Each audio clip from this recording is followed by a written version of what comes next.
A Elaine Bastos está chegando aqui ao Novo Dia para a gente falar um pouquinho sobre economia. Tudo bem, Elaine? Bom dia, boa semana, hein? Bom dia, Colombo. Boa segunda-feira. Boa segunda-feira para você que nos assiste.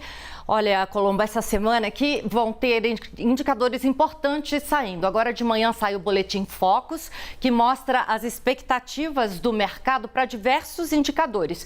E os de inflação têm vindo acima da expectativa do Banco Central, o que tem preocupado o BC. Amanhã sai a ata do Comitê de Política Monetária, que na semana passada decidiu manter os juros no Brasil. Nesse documento, a gente vai poder ver os detalhes dos motivos que fizeram o Banco Central não mexer na taxa de juros, e esse detalhamento é super importante para o mercado entender como o BC está vendo a inflação e quando ela deve começar a cair. Na quarta-feira, o IBGE divulga a produção industrial de março. Na sexta-feira, sai o IPCA de abril, que é a inflação oficial do país, a inflação que o BC olha quando decide o nível da taxa de juros no país. Falando da produção da indústria, que sai na quarta, o último dado de fevereiro mostrou que ela está esfriando no Brasil e a expectativa é que continue esfriando, principalmente para aqueles setores da indústria que dependem mais de financiamento, como bens de capital, que são máquinas e equipamentos, e bens de consumo durável, como geladeira e fogão, por exemplo. Sobre a inflação, o IPCA 15, que é a prévia da inflação de abril, veio menor do que os economistas esperavam, o que é bom. E se espera que o índice do ano fechado de abril continue mostrando queda. Mas tem tido uma pressão inflacionária que preocupa muito, principalmente o Banco Central, que é do setor de serviços. A taxa da inflação de serviços está vendo bem acima das expectativas. E o que está acontecendo? Quando as pessoas voltaram a sair de casa, voltaram também para restaurantes, para cabeleireiro, a viajar, a comprar passagem de avião. Enfim, com a volta do consumo de serviços, o setor aproveitou também para fazer reajustes para compensar os aumentos de custos e os prejuízos que vieram com a pandemia. Alguns economistas consideram que o Brasil está tendo agora, inclusive, uma inflação de demanda, ou seja, que seria provocada exatamente pelo consumo maior de serviços.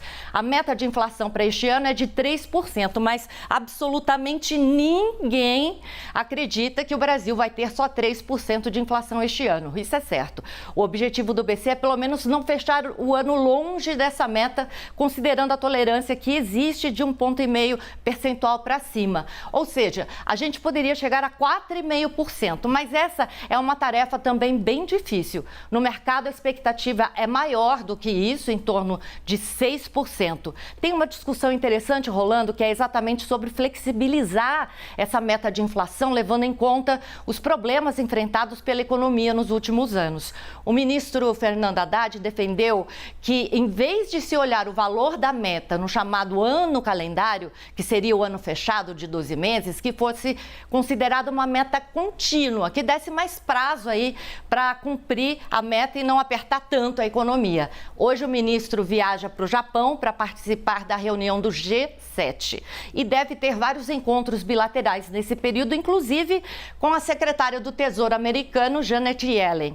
Mas essa viagem vai adiar de novo a votação do novo marco fiscal. E também falta anunciar ainda quem vão ser os dois novos diretores do Banco Central, de fiscalização e o de política monetária. Faz tempo que o mercado está esperando esses nomes e já tem muita especulação em torno deles. Enfim, essa vai ser uma semana bem agitada aí para a economia. Bastante. E você vai estar aqui para ajudar a gente a entender tudo o que acontece. Combinado? Aqui.